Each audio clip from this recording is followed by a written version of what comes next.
நான் இஸ்லாத்தை விளங்கி நான் ஏற்றுக்கொண்டு விட்டேன், என்னுடைய மகன் இஸ்லாத்தை ஏற்றுக்கொள்ளவில்லை, அந்த நேரத்தில் அவருக்கு ஒரு திருமணம் நடக்கிறது, அந்த திருமணத்தில் நாம் போய் கலந்து கொள்ளலாமா என்று கேட்கிறாங்க.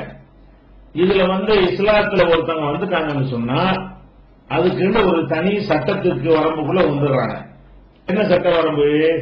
மார்க்கத்திற்கு விரோதமான காரியங்கள் நடக்குமேயானால் அந்த சபையை புறக்கணிக்க வேண்டும்.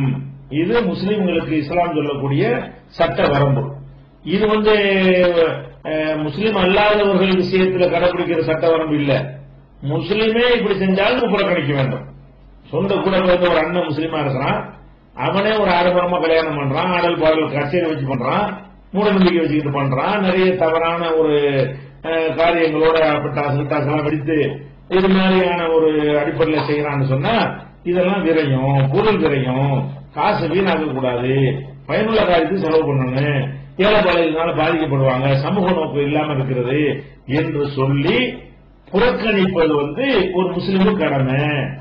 அவர் முஸ்லீம் அல்லாம இருக்கிறார் என்பதற்காக புறக்கணிக்க சொல்லல. அவர் முஸ்லீமாக இருந்து, உங்க மகன் முஸ்லீமாக இருந்து இந்த மாதிரி அந்த தப்பான முறையில் அந்த கல்யாணத்தை செய்வாரையானால் அதுல நம்ம கலந்து கொள்ள முடியாது. ஏன்னு கேட்டா அல்லாஹ் குர்ஆன்ல சொல்லி காட்டுகிறான், அன்இதா சமயத்தும் ஆயாத்தில்லாஹி யுஸ்தஹஸு பிஹா வ யுக்ஃபரு ஃபலா தഖூது மஅஹும் ஃபஇன்னகும் இதம் மிஸ்லுஹும். இது குர்ஆனுடைய வசனம். இந்த வசனம் ஒரு சபையில், ஒரு ஃபங்க்ஷனில் எப்ப கலந்து கொள்ளலாம், எப்ப கலந்து கொள்ளக்கூடாது என்பதை நூல் பிடித்த மாதிரி சொல்லக்கூடிய ஒரு வசனம். இந்த வசனம் என்ன சொல்லுதுன்னு கேட்டா, நீங்க பாவம் செய்யறது, நீங்க நன்மை செய்யறதை பத்தி இது பேசல. ஒரு சபைக்கு நீங்க போறீங்க, அந்த சபைக்கு நீங்க போகலாமா போகக்கூடாதா, ஒரு சபையில் நீங்க பங்கெடுத்து இருக்கிறீங்க, இருக்கலாமா இருக்கக்கூடாது என்ற கேள்விக்கு விடையாக இந்த வசனம் அமைந்திருக்கிறது. என்ன சொல்றது இந்த வசனம்?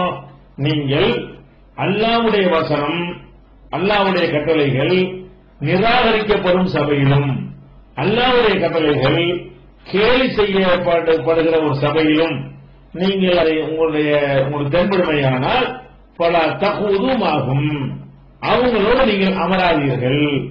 அப்படி அமர்ந்து விட்டால் இன்னக்கும் இதம் மிகுலுகும், அப்ப நீங்களும் அவங்களை போல ஆகிவிடுவீர்கள் அப்படின்னு நல்லா சொல்றான்.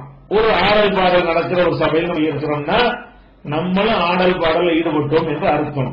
ஒரு வரதட்சணை வாங்குகிற ஒரு சபையில் நம்ம இருந்தோம் என்று சொன்னால் நம்மளும் அந்த வரதட்சணைக்கு உடந்தையாக இருந்தோம் என்று அதுக்கு அர்த்தமாகிவிடும். அதே மாதிரி தாலி கசமணி இந்த மாதிரி பூஜை அம்மி மிதிக்கிறது, பார்க்கிறது, மந்திரங்கள் ஓதுவது, இந்த மாதிரியான ஒரு சபையில் நம்ம இருந்தோம் என்று சொன்னால் அந்த செயலில் நாமும் பங்காளிகளாக விட்டோம் என்று அர்த்தம். அப்ப இந்த மாதிரியாகத்தான் நான் கணக்கு எடுத்துக் கொள்வேன் என்று அல்லாஹ் சொல்ற காரணத்தினால நம்முடைய மகன் முஸ்லீமாக இருந்துட்டு போறாரு, முஸ்லீம் அல்லாம இருந்துட்டு போறாரு, அது டாபிக் இல்ல. செய்கிற காரியம் இஸ்லாம் தடுத்திருக்கிறதாக இருக்கிறான்னு பாருங்க.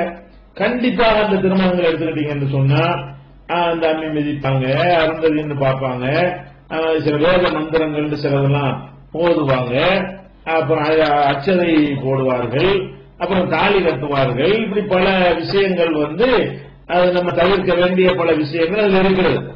அந்த மாதிரி இருக்கிற இடத்துல நானும் ஒரு ஆளை உட்கார்ந்து இருந்தோம் என்று சொன்னால் அப்ப நம்மளும் அந்த காரியத்தை செஞ்சோம் என்ற ஒரு குற்றம் அந்த சபைக்கு தான் புறக்கணிக்க வேண்டும்.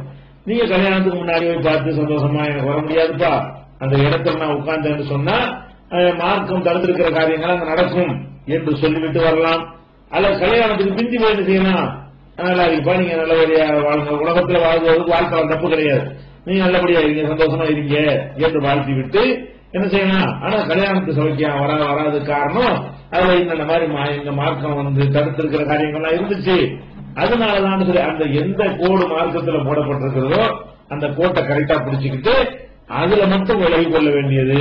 மற்ற காரியங்கள் எல்லாம் உங்களுக்கு என்ன செய்யணும், ஒத்துழைப்பாகவும் உறுதுணையாகவும் இருந்து பிள்ளைக்கு செய்ய வேண்டிய கடமை நீங்க செய்யணும், அன்பு செலுத்தணும், அறிவுரை சொல்லணும், தாவும் சேர்த்து பண்ணிக்கிறேன்னு அது தனியா இருந்தாலும் அந்த சபையில் தவறான காரியம் இஸ்லாம் தடுத்திருக்கிற காரியம் நடக்குமே. ஆனால் ஒரு மதுபானத்தை ஊற்றி கொடுக்குறாங்க ஒரு சபையில, நம்ம இருக்கிறோம் நான் தான் குடிக்கிறேன்னு சொல்லக்கூடாது. இது ஊற்றி கொடுக்கிற சபையில இருந்தா நீங்க குடிச்சேன்னு அர்த்தம். ஊற்றி கொடுக்கிற சபையில் நீங்க குடிக்காமல் பார்த்துக்கிட்டு இருந்தாலும் சரிதான், நீங்களும் சேர்ந்து குடிச்சு என்றுதான் அல்லாஹ்வுடைய பார்வையில் அர்த்தமாயிரும் என்பதனால இதை உணர்ந்து நீங்க நடந்து கொள்ள வேண்டும்.